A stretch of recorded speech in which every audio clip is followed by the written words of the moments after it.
ধানের শীষের ভোট আর গণভোটে না ভোট সমান সংখ্যক এসেছে।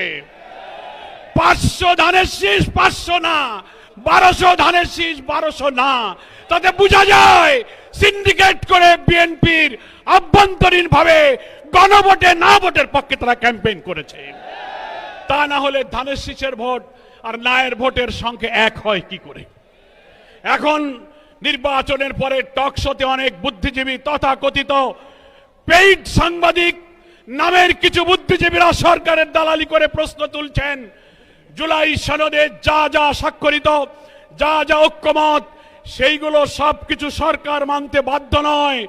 মনে রাখবেন, সংখ্যাগরিষ্ঠতার জোরে যদি আবার ফ্যাসিবাদের মতো এই বিপুল গণভোটে জয়যুক্ত হওয়ার পরে জুলাইয়ের রক্তের সাথে বেইমানি করে জুলাই সনদের ভিত্তিতে নতুন বাংলাদেশে বিদ্যমান রাষ্ট্র সংস্কার করে নতুন রাষ্ট্রের কাঠামো তৈরি করা না হয়, আরেকটি জুলাইয়ের তৈরি হবে কিন্তু বলে দেন। দেশবাসী ঐক্যবদ্ধ থাকতে বলবো।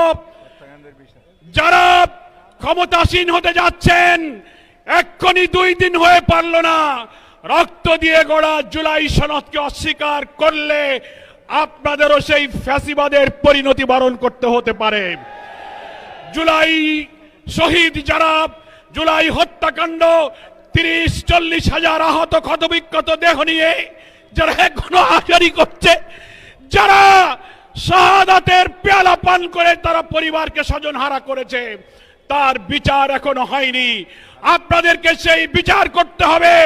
শহীদ ওসমান বিন হাদির প্রকাশ্য দিবালোকে নির্দয় হত্যা করে আপনারা যে নাটক সাজিয়েছেন, সেই বিচার আজও শেষ হয়নি। আমরা বলতে চাই, এই সরকার যারা আসবেন তাদেরকে জুলাই আন্দোলনে আহতদের, শহীদদের, ওসমান হাদির খুনিদের বিচার করতে হবে।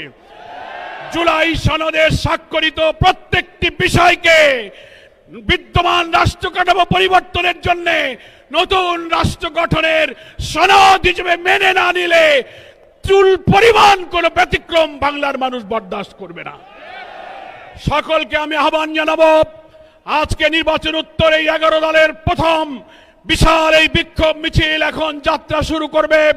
প্রেস ক্লাব হয়ে, মৎস্য ভবন হয়ে শাহবাগের দিকে সুশৃঙ্খলভাবে জাতীয় নেতৃবৃন্দ সামনে থাকবেন এবং আমাদের নারী নেত্রী মা বোনেরা আছেন তারা সামনে থাকবেন, পেছনে নিরাপত্তার দায়িত্বশীলরা থাকবেন।